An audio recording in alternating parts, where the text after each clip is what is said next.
Hello listeners, this is your favorite radio station, Dandal Kura Radio International. Once again, we have a very important guest for you today in the person of Her Excellency Harriet Thompson, the Deputy British High Commissioner to Nigeria. Your Excellency, welcome to Dandal Kura Radio program. We appreciate you giving us your time for this interview. Thank you very much for having me. You are welcome. I understand you came to Nigeria just about 5 months ago, and this is your first time of going to Maiduguri. That's right. What's your impression of Maiduguri upon all the stories that you have heard about the place? Well, it's a real privilege to be able to visit finally, because I spent a lot of time talking with colleagues about Maiduguri and the situation more broadly in the northeast of Nigeria. That's because it's such an important series of events that's happening there. The conflict has affected so many people and is still affecting so many people. So it's an issue that is of great importance to the UK government, and it's one of the key areas on which the UK government is working together here in Nigeria with partners at the federal level, at the state level, and with our NGO partners as well, in order to support the Nigerian government and the Nigerian people to make things better. So it was a pleasure to visit for the first time and see firsthand some of those things that I've been discussing and reading about for so long. My impression of Maiduguri was of a town that is moving back towards life as normal. So I saw bustling markets, I saw busy streets, children going to school, more bicycles than I've seen anywhere else in Nigeria. I saw lots of reconstruction. There's building works all over the place, yes. People making blocks as well in order to build those buildings. So it felt very much like it's coming back to life, I suppose. Yes. And it was interesting to witness that whilst being conscious of the suicide bomb attacks that still are so frequent, even in Maiduguri itself, the outskirts of Maiduguri, but still in that town itself. And I know even in the last couple of weeks, there have been around 6 attacks on the university yes. at exam time, which is just, well, it's evil as far as I can see. So we also were lucky enough to visit Groza outside of Maiduguri too. Well, the contrast with Maiduguri was great. It's a very different setup, and I was struck by the way, I suppose, that people are trying to return to normal. There were some small stalls, for example, where people were buying things and selling things, but they're so very limited in what they can do. And in visiting those places, we visited Bubio IDP camp in Maiduguri as well, and in talking with the great variety of people I was lucky enough to speak to, it struck me that until the security situation can be brought even further under control, and I note that the military, the other security forces, the CJTF, have made great strides in that respect. But there's still further to go with the security situation. But on top of that, people need to have the conditions in which they can support themselves independently, rather than being reliant on donations, on handouts from the NGOs and others in the IDP camps. And I suppose what I mean by that is access to land, so they can farm for themselves, so that they can re-establish economic activity. So it felt to me that things were very much better, and certainly the very consistent message that I got from everybody I spoke to was that things are improving significantly and have done quite quickly in a lot of areas, but that improvement is not universal. There are pockets across the state that are safe for people to return to, the LGA capitals for the most part.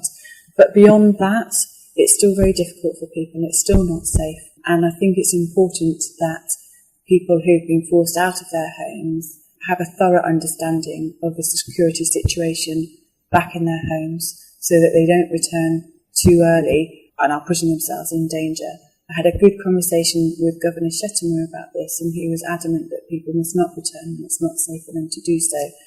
But equally recognised and himself advocates the importance of people returning home as soon as possible and getting back to life as normal as soon as they possibly can. And there are areas where that is happening. So Damasak, I understand, is one of those areas where people are able to return and are able to start rebuilding their livelihoods. So good progress, but lots more to do, and we look forward to continuing to work to Did support you get to meet with civil society organizations when you were in Maiduguri? I did, yes. I met with the Civilian Joint Task Force, which is a very important civilian society. Yes. I was also lucky enough to meet with some representatives of women's groups who are working particularly with some of the women affected by the conflict. And of course, it's women and children who've been affected more than anyone else by the conflict. So it was heartening to hear about the work that they are doing. For example, raising awareness of the impact on women and children of the conflict and supporting people in talking about it, because talking about it is the first step towards coming to terms with it. Through the work that they're doing, as well as talking with people directly, they're helping others to understand how they can have those conversations. So hopefully those conversations will spread and will amplify, and more will be done to support women and children who've been affected by the conflict to become rehabilitated, to be reaccepted into the community. UKAID has been one of the leading participants and stakeholders in the humanitarian efforts in the Northeast and elsewhere in Nigeria. What is the quantum of UKAID in Nigeria? It's around about £300 million, so it's significant, and it is the most we're spending in any country in Africa. I believe it's the second largest UKAID budget behind Pakistan. So it's a huge amount of money. Yes. And how much of that is going to the Northeast? We committed £100 million. So again, that's an enormous amount of money. Are you happy with the utilization of such aid? Because there has been some suggestions of corruption, especially from at the receiving end of the grant. Are you satisfied with the implementation so far? One of the reasons for going to the Northeast actually was to check on how that money is being spent. So to talk with our delivery partners and indeed with their delivery partners in turn, to watch their operations and to ask questions about how the money is being spent. So we do keep a very close eye on it. We are very concerned in all of our aid spending across the world, including here in Nigeria, to make sure that the money is going to what it was intended to go to, rather than being taken by those who are not entitled to it. So I think that we always need to be careful. We do need to keep a close eye on it, but through the work that DFID particularly do in monitoring the delivery of their programs, I think we give ourselves good reassurance. And we were really pleased to see how our delivery partners in the Northeast are working. It appears that cooperation between the NGOs, including those that we are funding, is improving. I'm sure there's more to do, but it's improving. I think coordination with the government, both at state and federal level, is important as well. And we'd like to see that continuing to improve too. Did you get any significant complaints from the IDP camps that you visited? The worries that IDPs raised when we visited, in part, were about the security situation back home. So, of course, they all want to return home, but they are scared to. So that was one. They also mentioned concerns about the availability of water, and of course that's a real worry. So that was mentioned about one of the camps that we visited and another close by. And that is of real concern, particularly given the increasing numbers of people arriving in those camps. That as well was the concern that some of the supplies that should be coming through are not. They particularly mentioned condiments, which are meant to be being provided by SEMA, the State Emergency Management Association. So my sense is that at the moment people are receiving just about enough. My worry is that if the numbers continue to rise at the rate that they have been doing over recent months, then there's a chance that people will struggle to keep up. So I think it's imperative for the NGOs, the federal government, the state government to work together to make sure that that increase in numbers is very carefully managed. And also that people are able to return home as soon as possible. So that's with the security situation being ready, but also for people to have access to land, to have access to economic opportunities so that they can support themselves once they get back to their home villages. In less than a week, the Nigerian government, present government, is going to mark 2 years anniversary of its coming to office. What's your message to Nigerians on that occasion, since we may not have time to interview again before that? Well, my first message would be to President Buhari, and I'd like to wish him the very best of health and a speedy recovery, and hope that he's able to return to Nigeria soon. The President came in with a huge amount of expectation, and his priorities were very much shared by the British government, so it's been a privilege to be able to work to support him on things like anti-corruption. Expectations were high, and halfway through his term, I think there is a sense that people are frustrated. They're wanting to see more progress. And it's not surprising, I think, that people want to see more progress, because the challenges that the President set himself are all things that are very hard to deliver. There is a plan. The President has his 3 clear priorities. He has 2 years left before the general election. I very much hope that the Nigerian government, the Nigerian political class, will remain focused on what's needed now, rather than get swept up in the politics and preparations for 2019 early. It does feel too early for now.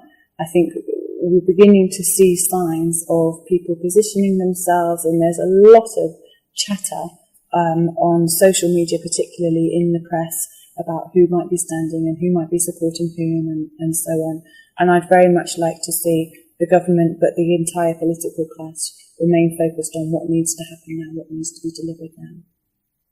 Well, Her Majesty's government was, in fact, in the forefront of support for the Nigerian transition program, and President-elect Buhari was immediately invited to the UK, and even before the election, he was given an opportunity to visit Chatham House and articulate his position to the international community at large. Is your government's expectation of Buhari administration, is the expectation met, or there are areas you think that can be improved? I think there's always more to do. Yes. That's inevitable. Inevitable. And the work that we're doing here in Nigeria is widespread. So I talked about the huge amount of money that we're spending through our aid budget, and that's in areas such as governance, education, health, the humanitarian response in the Northeast, of course, on infrastructure. But as well as that, we work very closely with the Nigerian military, providing capacity building, coaching, mentoring. And we work with the police, a huge variety of partners that we're very privileged to work alongside and to have such excellent cooperation. That cooperation will continue right through the length of this government and then into the next, because Nigeria is a hugely important partner for the UK, and that will continue no matter who is president. The human rights record of Nigerian government has of recent come under severe criticisms because it had disregarded court orders on the release of some people who have been otherwise kept in prison. So it's assumed they are being held against a court order. What's your take on that? Respect for the rule of law is of utmost importance. Respect for human rights is of utmost importance to the UK government. And when we have seen instances such as the government not respecting court orders, we saw over the Christmas period some executions in Edo State. When those sorts of things happen, the British government is vocal in our response and our regret at seeing those things. That said, my impression from speaking with Nigerian people is that there is a growing expectation that rule of law will be respected, that human rights will be respected, and that's very encouraging. And I think the more and more that grows, the harder and harder it will be for any government of Nigeria to ignore the rule of law, for example. So I think it's an improving picture. When instances happen that are contrary to human rights, the UK will continue to be vocal in speaking up against those. But we will also continue to work with the various parts of the Nigerian government, the various agencies and ministries involved, to support them in going about their jobs in a way that respects human rights. And in another couple of weeks or so, the UK is going into elections, just when Nigeria is going to mark the midterm of this current government. One of the things that surprised many Nigerians is the length of the electioneering campaign period in the UK, which is just about 5-6 weeks, compared to almost 2 years in Nigeria. Why is it so short? So that people can focus on the job in hand, I suppose. We don't want our politicians to be focused on whether they will remain in their job or if they will be replaced. We don't want them spending huge amounts of money on election campaigns, and by limiting the time spent doing it, then hopefully we can give ourselves some chance of it. So I guess we still have more to copy from Great Britain. I think Nigeria and the UK have a lot that they can learn from each other. And we have a very close relationship, and I'm sure that will continue and continue learning from each other. Would you press for, now that there is electoral reforms going on in Nigeria, would the Ahmadiyya's government make a position as to the campaign period? No, I don't think we would. So how a government chooses to run its elections is for that government to decide. And for the UK, what we want to see in Nigeria is that elections are free and fair. And that's what we did see when President Buhari was elected. And we look forward to seeing that again in 2019 as well. I've been struck recently by suggestions that there is a danger of a coup, for example. And I find it very hard to believe, given the peaceful transition of power in the previous election. I find it very hard to believe that the Nigerians that I've met and spoken with and heard from in person or on social media would accept anything other than that next time round, and that's hugely encouraging. Your Excellency, have you heard about Dandal Kura Radio, and what's your impression? It's providing a very important service in the Northeast, and I'm very glad it's there, and in regionally as well, I believe. So I think it's an excellent service. I'm very glad that the UK was able to support it, and I wish it all the very best in the future. We are also very glad that you could give us this chance to interview you, and I would here like to extend our invitation to you when next you are in Maiduguri. Please make it one of your programs to visit our studios and give us another interview. I'd be delighted to. In the meantime, I thank you on behalf of our listeners. I thank Your Excellency for giving us this beautiful interview, and we look forward to more of it.